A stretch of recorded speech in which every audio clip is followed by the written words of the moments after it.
Well, welcome back. We're going to continue to talk about sexual addiction in your sex addiction class. And I hope that you are learning something so far.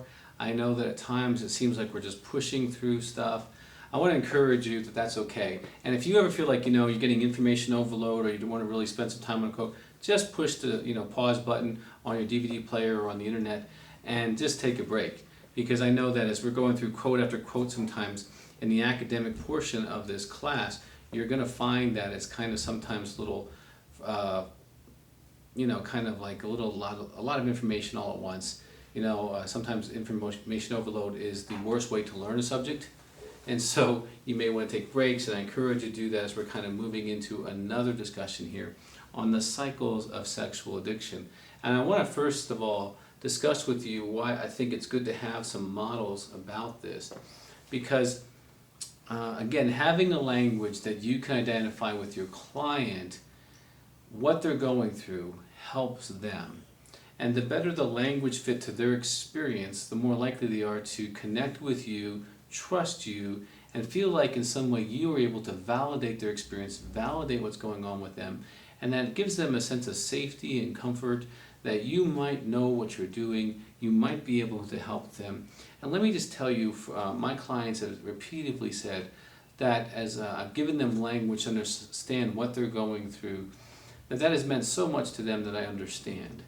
And so part of what we're going to do here in the cycles of addiction is to kind of express some ways of communicating what maybe you've gone through or they've gone through as sex addict so that you can help. We're going to be quoting from a few different sources, and some of them, again, are going to be prolonged. Again, this is the academic portion in which we really kind of push through some things and again, giving you other people's ideas. I think it's a wonderful thing. I am a learner. I love to learn.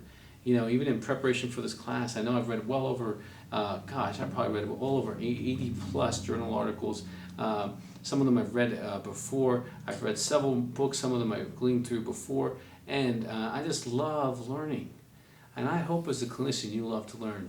Because if you do, you can pop these tapes in the future and just continue to grow. And also, again, I'm going to encourage you to contribute to the field because we need you to help us to grow. Now, the first person I'm going to talk to you about is Irons and Schneider. Again, these are two medical doctors who have contributed a lot to the field, have given a lot of their life over to treating sexual addiction. Richard has left us in death, and Jennifer is still very active. And really, I would probably say she's considered kind of the mother of the contemporary movement of sexual addiction. And you might see that term, who is the mother of the sexual addiction current movement? And she would probably be that person. She has been very gracious in donation of her time to the recovering community, to doing research, and still maintaining her own medical practice throughout the last, I've known Jennifer for probably almost 20 years. And she's an amazing lady. And Richard was an amazing man who treated mostly physicians. Richard's clinic treated a lot of people, but mostly physicians who were referred to him because of behaviors relating to the subject, and he was able to help them. But of course, as you look at a population over time, you get some insights. And so I want to just give you this quote from them. This will scroll on your screen. It's kind of long, but I think it'll be a good opener for our discussion. When a person develops a pathological relationship with mood-altering substances and behaviors, one typically goes through multiple cycles of acting in and acting out, moving from satisfying cravings in excess to abstinence or avoidance. When acting out, boundaries collapse. One is physically present but emotionally absent. Anger is expressed either actively or passively, and life becomes chaotic. When one moves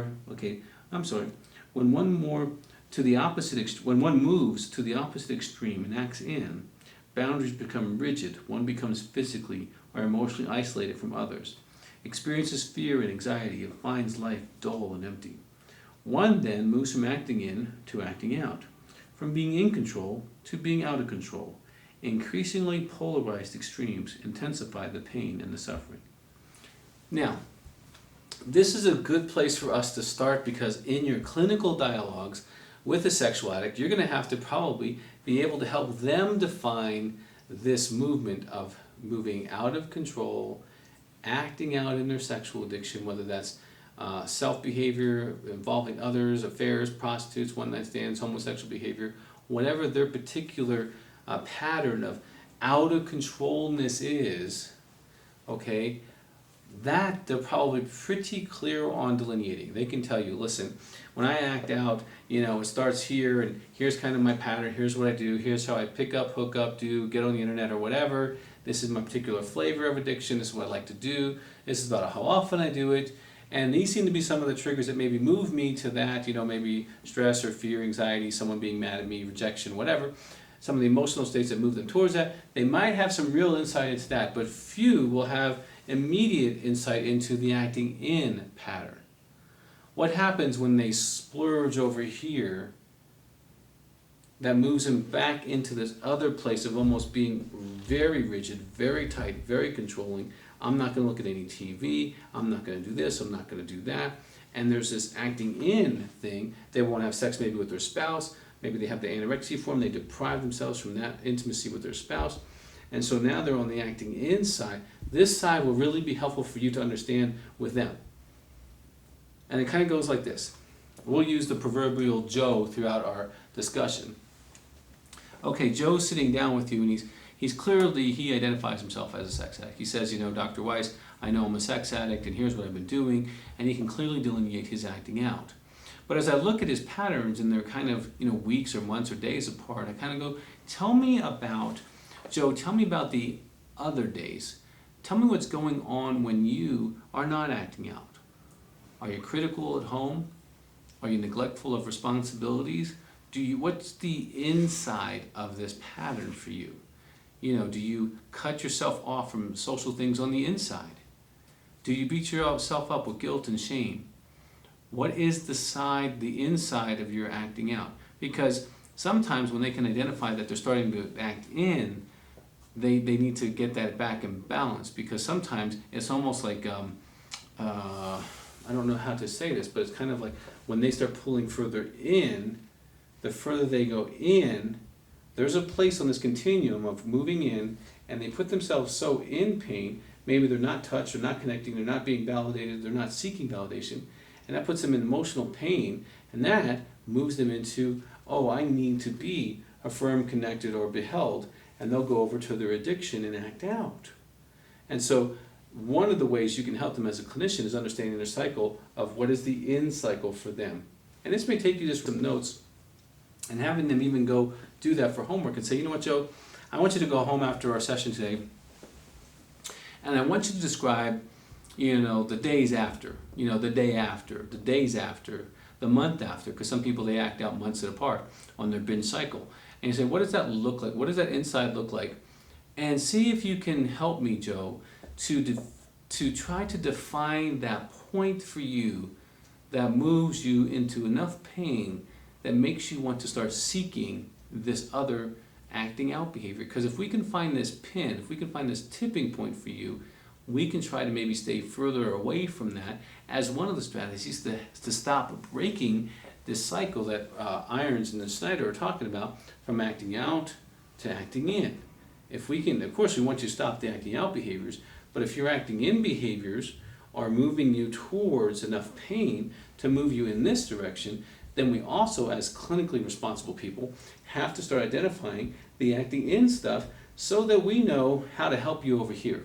For example, Joe might be able to say, you know what, when I'm acting out, I go to the gym before I hit the clubs, I do this, I do that, and I seem to take care of myself physically, okay?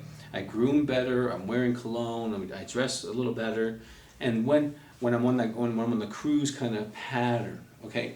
Now, when Joe realizes that when he's on the acting inside, he tends to take off from the gym, sometimes days or even a week or two. He tends to feel fat, he tends to feel a little less functional. He feels more stress, of course he would, because he's not physically active. He could also feel a little bit more of lower self-esteem, not really wanting to connect. And he says, I really I emotionally pull back from others, and I also physically pull away from self. I don't connect with my body except on the acting outside. On this side, I am physically active, I'm on the cruise, I'm on the hunt, I'm more aggressive. Over here, I'm very passive. And I don't really take responsibility for my body. I don't eat as good. Here's what's going on. Okay? Okay, well then Joe and I can sit down in a clinical situation and say, you know what? It looks like one of the strategies that may be helpful for your recovery is to work out twice a week, whether you feel like it or not, so that you are at least engaging your body in some kind of appropriate connecting physically. Or you might need to have your wife say, ask her if she'll give you, a 15-minute back rub twice a week, so your touch need is met over here on this side on a consistent basis, so that touch may not be one of those pain things that throw you into the acting out cycle. Again, acting out will be clearly understood by them. The acting in will probably take investigation, will probably take you giving them some homework, so that you and Joe, or if it's a female sex addict, Janet, can start figuring out what is this in cycle that pushes me into enough pain to move me to the out cycle.